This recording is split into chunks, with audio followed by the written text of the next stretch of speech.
What if intelligence has never been about how smart you sound, how many facts you can recall, or how well you performed in school?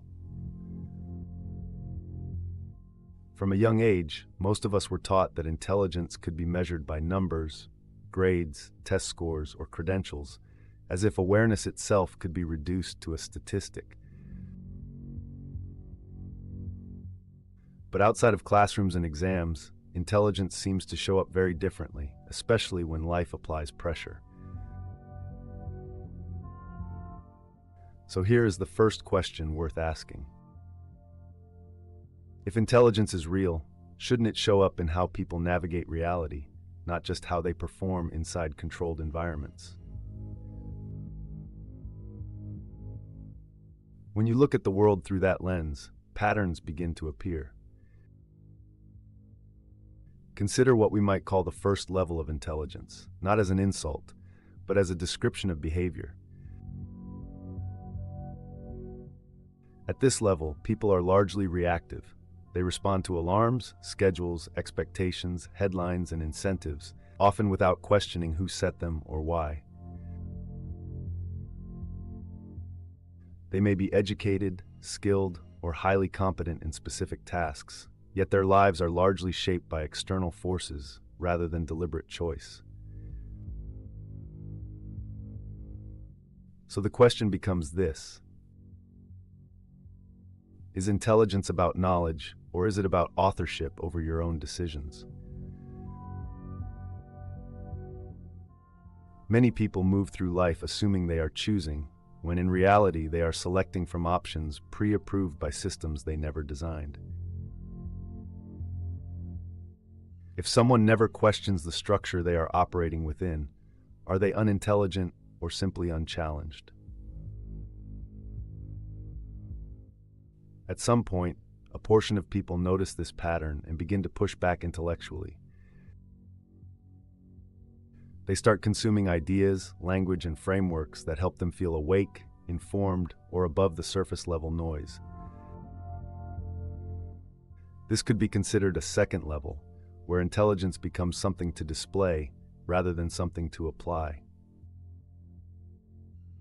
At this stage, people often know the right words, the right references, and the right arguments, but struggle to translate them into lived outcomes.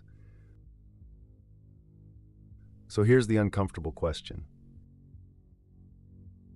If someone can explain an idea but cannot use it to solve problems, adapt, or build, is that intelligence or performance? Is awareness real if it only exists in conversation and not in behavior? Some people move past this and begin focusing less on sounding intelligent and more on understanding how things actually work. They observe incentives, patterns, cause and effect, and they start asking practical questions like what rewards certain behaviors, what punishes others, and why some people consistently rise while others stall. At this level, intelligence becomes strategic.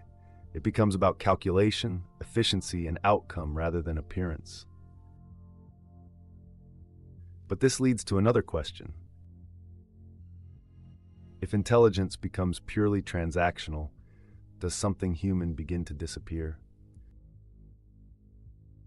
When every interaction is reduced to leverage or advantage, is that clarity, or is it a different kind of blindness?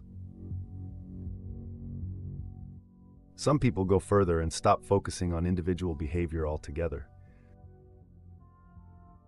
They start examining systems, structures, and environments, realizing that human behavior often changes not because people change, but because the conditions around them do.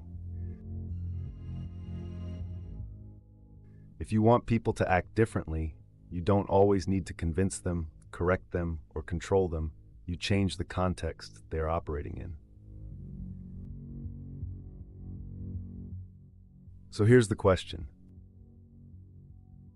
Is intelligence the ability to persuade people, or the ability to design environments that make certain outcomes inevitable?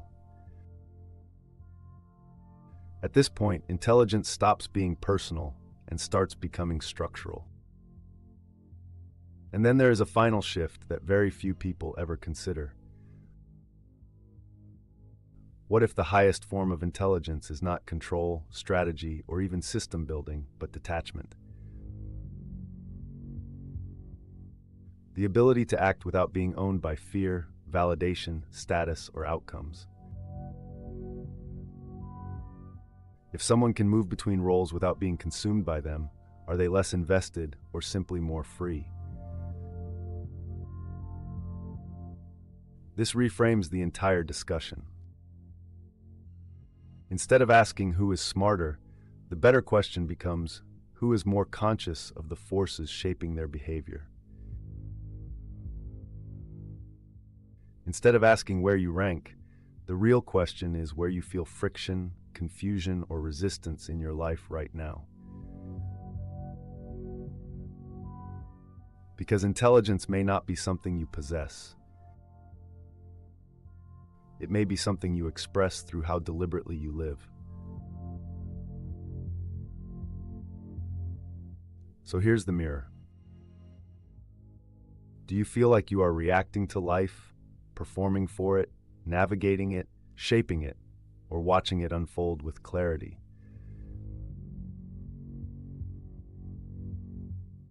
And if intelligence truly is the ability to impose understanding before reality imposes consequences, then the most important question isn't how smart you are.